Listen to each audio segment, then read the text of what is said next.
Hello, we're at Nursery World. I'm sitting here with John Cree, who is the founding chair of the Forest School Association, and Marina Robb, who is the outdoor teacher and the director of Circle of Life Rediscovery. And I've managed to grab a few minutes with them because I'm hoping I can learn a little bit more and share with you guys about Forest School and nature pedagogy. So, I'm aware that you guys have probably been talking about this all day, but if you can, could you kind of give a brief kind of introduction to what nature pedagogy is? Okay. Do you want to go first? Do you want to take it? Well, I'll give my spin on it. And then we've sort of come up with a definition in the book that we've just written together on. It's walking alongside the learners in the natural world. So it's that being alongside the learners, but also the natural world being part and parcel of all of that. In a sentence, but it's more than that. Yeah, so we talk about the pedagogy bit being about the process of teaching, and I guess the nature bit is that how, the different role, both the importance of the natural world in learning and developing and well-being of children, and then the role of the teacher or the role of the leader in that, and listening to children, following their needs, their interests. So it's kind of like taking the best of what education is and then taking this whole model, if you like, out into the outdoors and learning from it.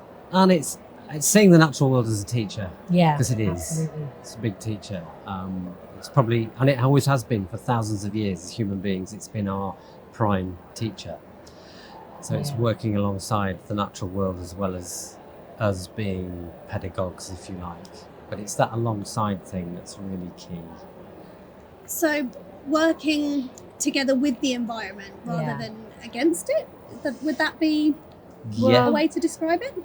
You were saying yes. I was going to say, like, the with is, I guess it's a certain approach that we're not seeing the outside nature as separate to us. So there's this constant, you can say, serve and return or conversation or to and fro that's constantly going on between an experience in nature. That could be like you're playing in a puddle, so you're with the puddle.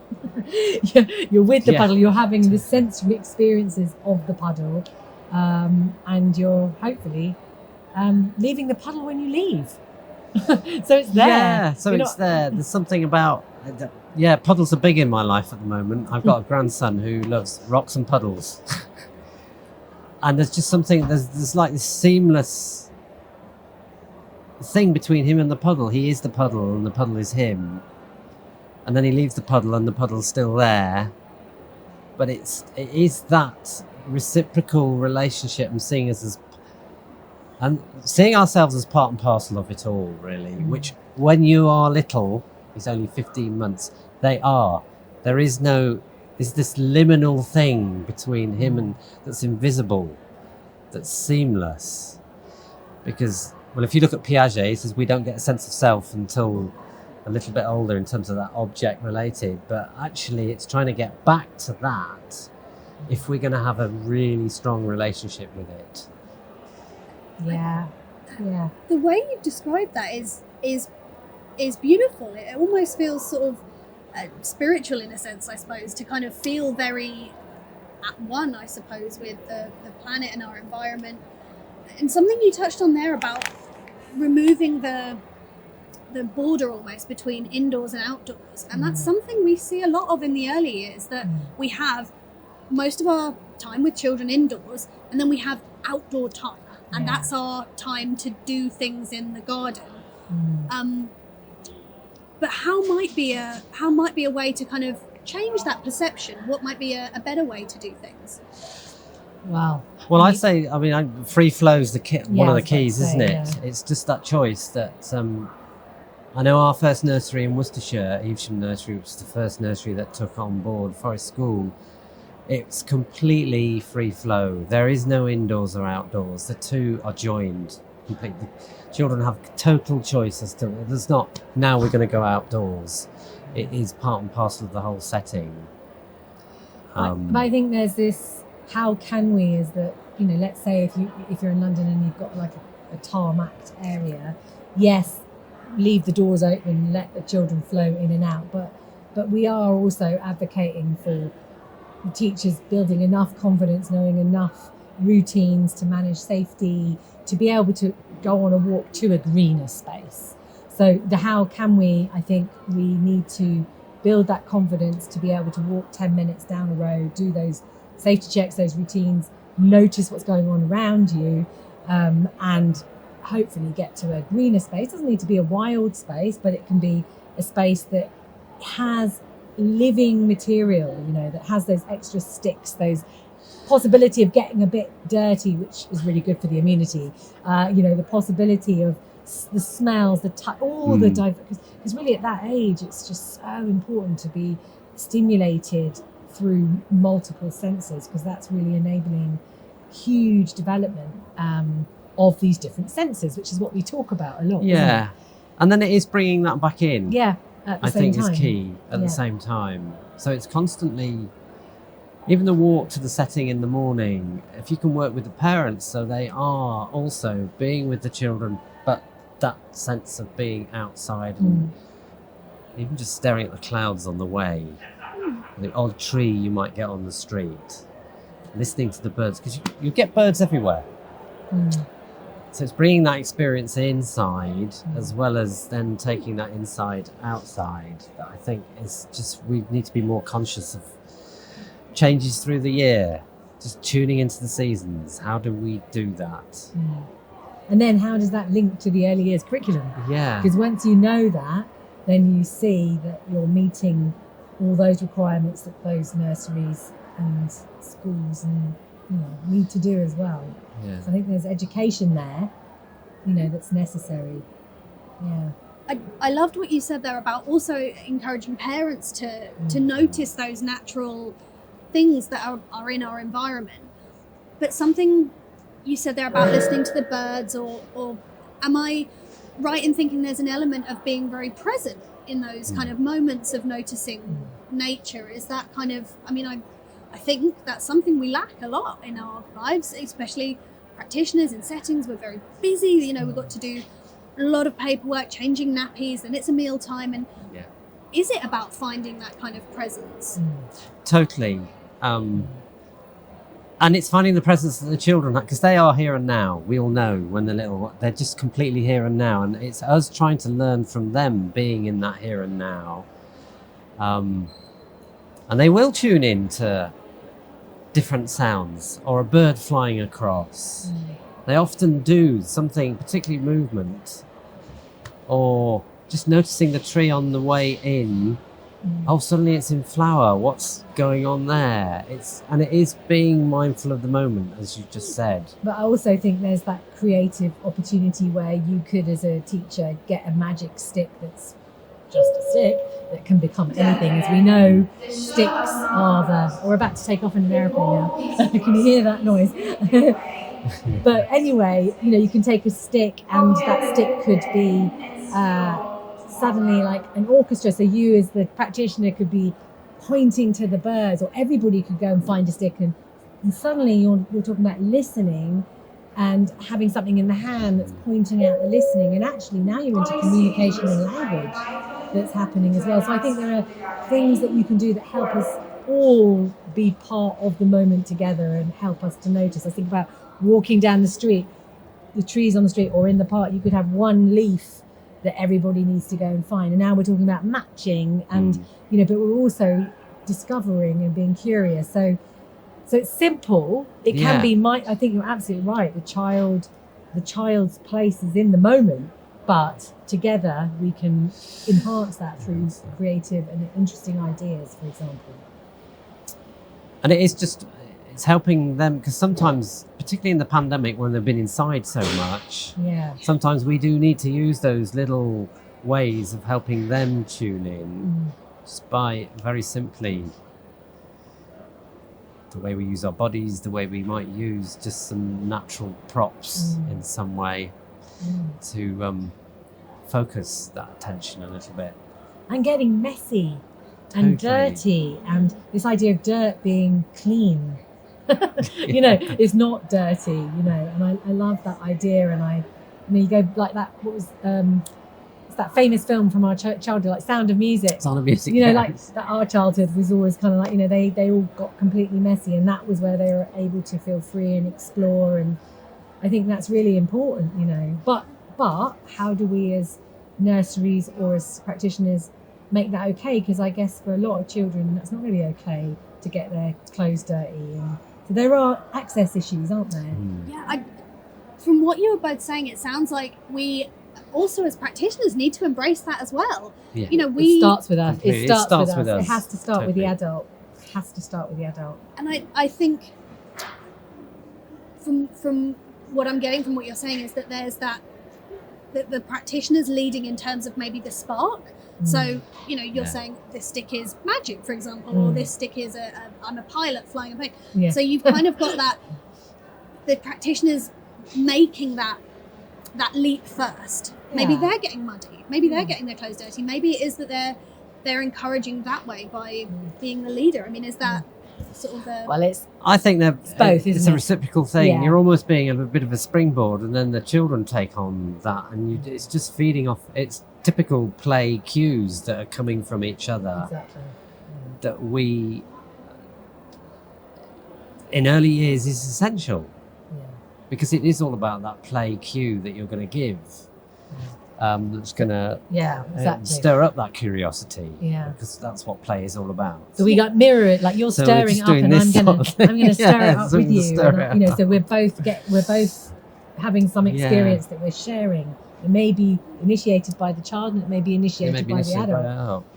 But we also need to step back and watch what's occurring and allow for that. Love that. Yeah. Something else I wanted to ask as well, because when we think about being outside in nature, and especially with forest schooling, I can understand from practitioners' perspectives when they spend a lot of time indoors and then suddenly they're confronted with ideas like, oh, we're going to all climb a tree, or we're all going to build a fire, we're all going to do these things that have inherent risk. And I can appreciate that might make practitioners nervous, but what would your advice be if settings are looking to maybe embrace a more forest school curriculum or embrace a nature pedagogy, but they're a bit nervous about it being a bit risky? Yeah. Lots of approaches. Loads of approaches. I mean, if there's nobody in the setting that's got any experience of this, then there's a number of routes, isn't there? You can go along to settings that are already doing it to pick up ideas and practice and stuff, but there's nothing like actually going and doing a bit of training. And it doesn't have to be the full forest school training, because that's a huge commitment, costs quite a bit. And it may be doing, like Marina does a lot of forest kindergarten training, which is just a couple of days, isn't it? It's a shorter thing. And it is about giving people the confidence just to step over that threshold, and some simple routines, simple ways of doing that risk-benefit analysis, and the control measures that often are fairly simple. And it is just that extra little bit of confidence to step outside, really. I was thinking of Juliet Robertson, who's a colleague of ours, often would say, well, you can start, if you think about fire, you could start with a candle, and feeling the heat, and oh, look at that. And so, you might have an experience of the heat, and then you might start with a shell with a little bit of cotton. It is very safe. And you play with that for a while. There's no hurry to move on to now I'm going to make fires and do, you move at the speed that you feel confident with, putting in that risk benefit as you go. And what you'll find is that the children are fully aware of these risks, because why wouldn't they? It's hot, it's sharp, it's, and you're there to intervene, to take appropriate action if perhaps one child decides to take a saw and throw it around, So that's the scary, that's what you think. And of course that doesn't happen. The forest school has come out of, it's fairly recent, on the shoulders of years and thousands of years. We've lived with it. I mean, it's in our genetics. We just have to rediscover it in some way. But I think of the play work, in London, and how all over the country 50, 60 years ago. You think of those adventure playgrounds that were where it was just like you'd look from the outside. This is feral, Yeah.